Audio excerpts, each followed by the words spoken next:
I have come to understand that not everybody understands what I mean by the problem of the testing for the coronavirus and the accuracy of the test. And this got particularly driven home to me because I'm part of a number of physicians groups who are interested in these issues. And recently a physician sent me an email, not specifically to me, but to the group, saying she has run upon a test for the coronavirus that she knows is 84.6% accurate, and it could have been 86.4. The important point was it was 84.6 or some number in the 80s point something percent accurate. And then I received another email from another doctor saying he had a test that was 100% accurate. And they were telling us this because they said, if you want to get a hold of this test, you could go to this place and we could order the test so we could presumably use them with our patients. Now, of course, my first response to the 84.6 offer was, I would only want to do a test if it was 84.7% accurate. 84.6, not good enough. But the interesting thing about that offer is it actually explains the entire problem of the testing. And let me try to go over this once more because I realize how complex it is, and this is so key to understanding this whole situation. So as I said, virologists, infectious disease people, immunologists, etc., internists, anybody involved in this, has agreed for the last 100 years that there's a certain strategy that we use for understanding whether a disease has an infectious etiology or not. And those agreements are called Koch's postulates.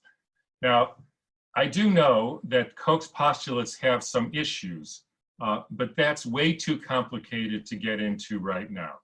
Basically, everybody agrees that that's how we prove infectious disease, and they go essentially like this. Number one, everybody has the same or very similar symptoms. Number two, if you test all those people with symptoms, 100% have the organism that you're looking for. Number three, if you take 100 normal people, none of whom have those symptoms, then none of them have that organism that you're looking for. And number four, if you take that organism from the sick people and purify it so that you have nothing else in there but that particular organism, and you inject that into another person, which you wouldn't want to do, but into an animal, then they will become sick with the same disease, and they will have the organism in them, and then you can keep it going. And so an example of that would be strep throat. Almost everybody who has strep throat has a sore throat, they have a fever, they have swollen glands, more or less the same symptoms with everybody. Now, if you take those people, 100% of them will grow strep in a throat culture, not any other organism, only strep. And then if you take 100 normal people, none of them have strep growing in their throat. And then if you purify the strep and you inject it into an animal or expose it to an animal, they will also get sick. The animal has to be susceptible. And then you've proven that strep is the cause of this person's sore throat. Now, again, I understand that there is more to it than this. And someday I will get into the more to it part of this, but that's not germane to this situation. The same thing works for viral infections, and I gave the example of chickenpox.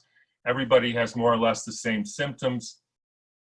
All of them have millions of copies of this virus in their blood. None of the people who don't have the chickenpox symptoms have the virus. And if you purify it, meaning you only have that virus, you expose an animal that's susceptible, they will get sick with whatever their version of chickenpox is. Now, that technique, those postulates, that way of seeing the world is how we prove infectious etiology. And I would say, period. And for the people who say we don't use Koch's postulates anymore, that is actually true. But the reason for that, it's partly true, because there are papers now about the coronavirus that say they are attempting to prove Koch's postulates. So it hasn't been totally abandoned. But my point of it was, this started with the whole polio thing, where they couldn't prove Koch's postulates. And so they came to a fork in the road, and they said they had one of two choices: either abandon that polio was caused by a virus, or discard the rules for how we prove infectious etiology. And unfortunately, in my opinion, for humanity, they decided to discard the rules, and then it was off to the races. Now, again, this test is called a gold standard. Once you have a gold standard test, then you can do a surrogate test, which is what the PCR or RT-PCR test is, which is the test they're using to say that people have an infection with coronavirus.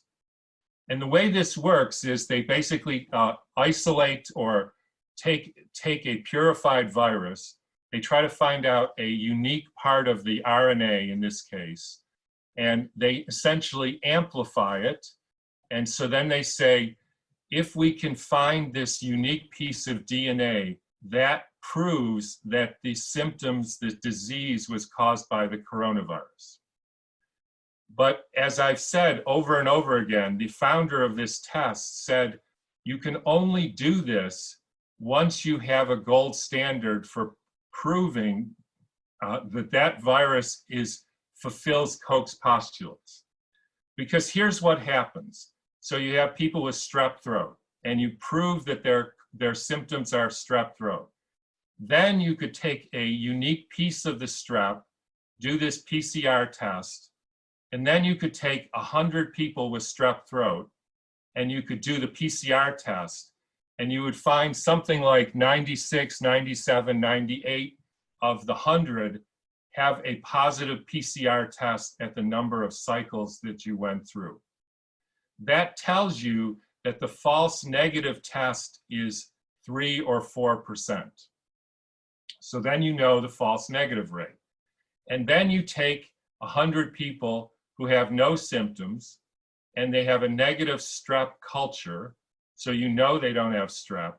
And then you do the PCR test at a number of amplification cycles, and you find, as happens with all biological tests, as happens with all PCR tests, that say 2 or 3 or 4 or 10 or whatever the number is, are positive.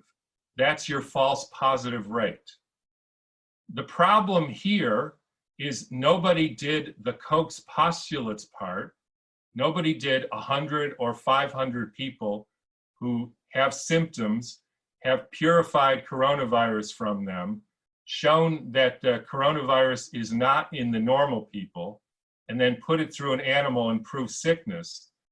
Therefore, you have no idea, and I can't emphasize this enough, you have no idea what the false positive or false negative rate is. So all these numbers are completely bogus. So you could say, well, Tom, how do you know that? Well, I know it because when they publish this, they say that, and they'll say, for instance, we proved Koch's postulates, showing that they still believe in Koch's postulates, because here's what we did.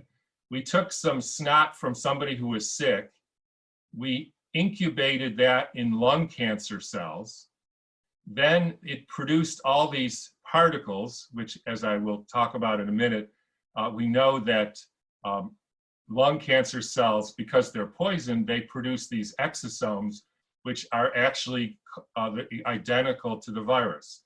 That's what Andy has proved in his talks. So then they purify the virus, they take some of the RNA, they try to make an animal sick. In this case, it was a mouse, but it turns out they couldn't make normal mice sick with this purified virus. So they had to use genetically altered mice who are susceptible and essentially immunocompromised, and only then could they make them sick. So that proves nothing, folks. You cannot do, That's not how you prove infectious etiology. All that proves is that if you incubate snot with lung cancer, you'll get a whole lot of debris, some of which has some RNA segments which will light up on an amplified PCR test. Now, the interesting thing about this is, so if we go back to this doctor offering me this test that was 84.6 or 86.4% accurate, it's obvious that if you say something is 84.6, that means you must have done 1,000 people and you must have purified the virus, these Holt-Koch postulates, on 1,000 people. So that's your gold standard.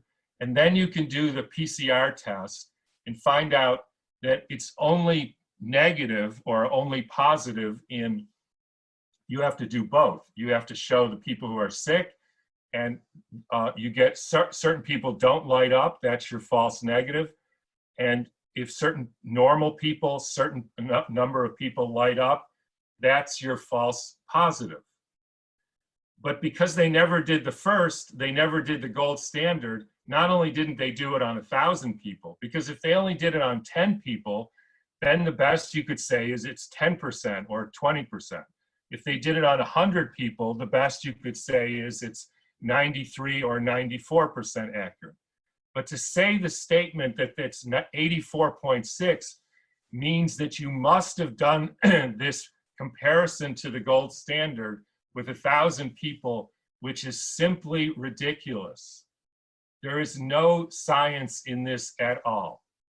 Now, people then who could ask me, well, how come they do this? And all I can say is I am determined not to get into motives of other people or economics or politics.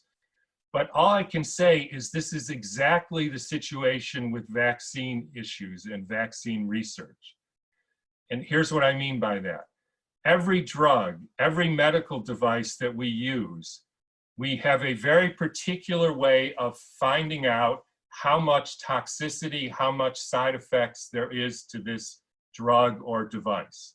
What we do is we take 1,000 people or 10,000 or however many people, and we give one set the drug, and then we give a matched set of 1,000 people or whatever the number, matched as closely as possible, and we give them an inert placebo, and then we run the trial for as long as it would take to see if any side effects show up, any negative consequences show up. It could be a month, it could be 30 years. Because if you're doing a vaccine that you give at birth, whose side effect is ADD or ADHD, or at least you're worried about that, you may have to wait for 7 years before you know. So that's how we test medicines. That's how we test devices. Everybody agrees on that. Except with vaccines, they don't do that. They do a new vaccine, and they test it against a different vaccine. And for those of you who want the facts on this, I would go to the ICANN document where they documented exactly which vaccine. So I'm just going to make up, because I don't remember which vaccine they tested against which one. So these are not accurate examples, but they show the point.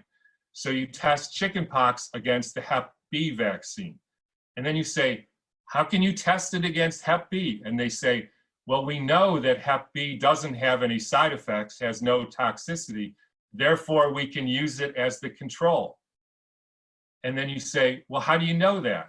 Well, because we tested the Hep B against the placebo. What was the placebo? That was the MMR vaccine. So how do you know that the MMR vaccine is safe? Because we tested it against the placebo. So what was the placebo? The placebo was the DPT vaccine. And so that we know is safe. So what was the placebo with the DPT? That was the chickenpox, which all we're asking is do proper studies, don't do this circular argument. And that's exactly what's happening with the PCR test. They tested against another PCR test. That wasn't tested against the gold standard, so you have no idea how accurate or specific that was. And then you keep going, and then everybody forgets that the original one was tested against another PCR test, and then you basically have propaganda, not science. That's the problem here.